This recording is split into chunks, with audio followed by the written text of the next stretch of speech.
হিন্দুদেরকে কাফের প্রমাণ করার জন্য আপনাদের এত বেশি মরিয়া কেন আপনারা? আমি তো বলেছি কোরআনে ঠিক একেবারে ডেফিনেটলি এই কথাটা নাই যে হিন্দু কাফের, এই কথাটা নাই কোরআনে। দেখাতে পারলে আমি তওবা করব। কোরআনে আল্লাহ বলছেন যারা আল্লাহর বিধান মোতাবেক ফয়সালা করে না তারা কাফের, এটা কোরআনের ভাষা। আপনারা হিন্দুদেরকে মালাউন বলেছেন, আমি বলছি না, ডিরেক্ট এই কথাটা মালাউন কথাটা কোরআনে এইভাবে নাই। কোরআনে আছে যারা মিথ্যা কথা বলে তারা হচ্ছে মালাউন, তাদের উপর আল্লাহ লানত পড়ে। আমি দেখছি আপনারা স্পেশালি হিন্দুদের প্রতি, হিন্দুদেরকে কাফের প্রমাণ করতে হবে, হিন্দুদেরকে একেবারে আক্রোশ, হিন্দুরা জান্নাত যাবে, এটা আপনাদের মাথা খারাপ। মনে হয় যেন জান্নাত আপনাদের আমাদের কারো মনে হয় যেন একটা বাপদাদার কেনা সম্পত্তি। আমার বাড়িতে অন্য কেউ ঢুকবে কেমনে? হিন্দুরা জান্নাত যাবে। আমি তো এই কথাটা এইভাবে বলিনি, আমার কথাকে টুইস্ট করতেছেন কেন?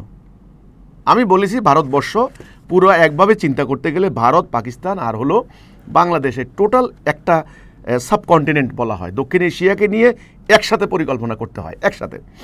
এখন বাংলাদেশে এই যে ভারত বাংলাদেশে কয়েকদিন পর পর এই যে সাম্প্রদায়িক দাঙ্গা হয়, ওই পারে মুসলমানদের বাড়িঘরে হামলা হয়, মসজিদে আক্রমণ হয় গরু জবাই নিয়ে, কোরবানি নিয়ে, আর এদিকে হিন্দুদের মন্দিরে হামলা হয়, মূর্তি বানানো নিয়ে গণ্ডগোল হয়।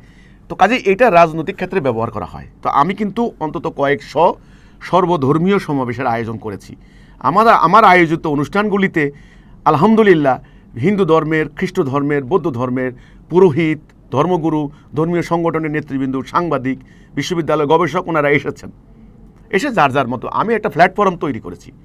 সেখানে প্রচারণার উদ্দেশ্যে আমি কিছু বক্তব্য দিয়েছি, সার্বজনীন বক্তব্য, সর্বধর্মীয় বক্তব্য। সেখানে আমি বলেছি, আমার অভিপ্রায় ছিল, বুঝতে হবে, আমার অভিপ্রায় ছিল যে আপনারা যে এই যে মুসলমানদেরকে উগ্র, জঙ্গি, সন্ত্রাসী বলে সাব্যস্ত করেন, সাম্প্রদায়িক, আমরা উগ্র না, সাম্প্রদায়িক না।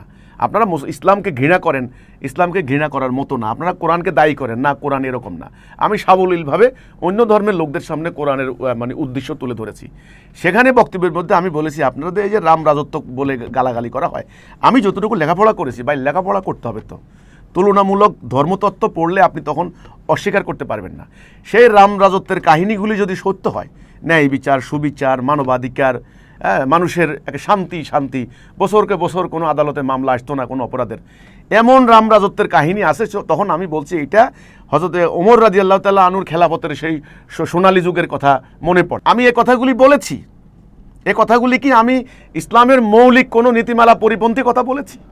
এখানে কি আমি ইসলামের কোনো নবীকে অস্বীকার করেছি? সেখানে আমরা বলেছি বৌদ্ধ, মনু, তারপরে রামচন্দ্র বা যদি কৃষ্ণ, এনারা নবী হতে পারেন, নাও হতে পারেন। সেখানে আমাদের ইমামুজ্জামান বলেছেন যে এটা আমাদের ব্যক্তিগত গবেষণার ফল, কেউ ইচ্ছা করলে বিশেষ করো না, এটা তো আমাদের প্রচারণার সাবজেক্ট না। আপনি যখন সর্বধর্মীয় একটা মত বিনিময় আলোচনা করতে বসবেন, তখন আপনাকে অবশ্যম্ভাবী রূপে তাদের ধর্মের শিক্ষা নিয়ে কথা বলতে হবে।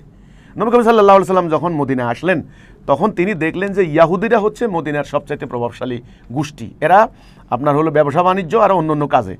তখন কোরআনের আয়াতগুলি দেখেন তো, সেখানে তিনি ইহুদিদের সঙ্গে চুক্তি করলেন।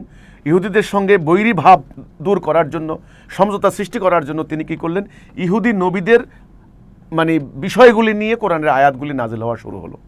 আপনারা বলেন যে এই যে নাজ্জাসির যখন একদল সাহাবিকে যখন আল্লাহ রসুল পাঠালেন আবিসিনিয়ায়, তখন নাজ্জাসির সম্রাট ছিলেন আপনার হলো খ্রিস্টান। তো এনার সামনে সেই মরিয়ম আলাইহিস সালাম, সেই ঈসা আলাইহিস সালামের এই আয়াতগুলি তিনি কেন পাঠ করলেন? স্বাভাবিক কথা, ওই আয়াতগুলি শুনে ওনার হৃদয় বিগলিত হয়ে গেল। তখন তিনি বললেন যে না, তোমাদের কোরআন সম্পর্কে যা শুনছি তা তো নয়, এটা তো সত্য কিতাব। তখন তিনি ওই সাহাবিদেরকে শেল্টার দিলেন, সহযোগিতা করলেন, সাহায্য করলেন। তাইলে আমার অভিপ্রায়টা আপনারা আলোচনা না করে আমি কখন কোন বক্তব্য কেন দিলাম, ঘন্টার পর ঘন্টা আমার সেমিনারের বক্তব্য, সেখানে আপনি একটা শব্দ এনে প্রজেক্টর দিয়ে মাহফিলে লক্ষ লক্ষ লোক জমা করে এনে আমার বিরুদ্ধে বিষোদাগার করছেন। আপনারা তো জীবনেও পারবেন না হিন্দুদের সাথে, অন্য ধর্মীয় সম্প্রদায়ের সাথে একটা সম্প্রীতি রক্ষা করার মতো। আপনারা যে কঠিন সাম্প্রদায়িক হয়েছেন, আপনারা যেভাবে অন্তর্মুখী হয়েছেন, উগ্র হয়েছেন, চরমপন্থী হয়েছেন, আপনাদের দ্বারা সম্ভব না বিশ্ব মানবতার লক্ষ্যে কাজ করা।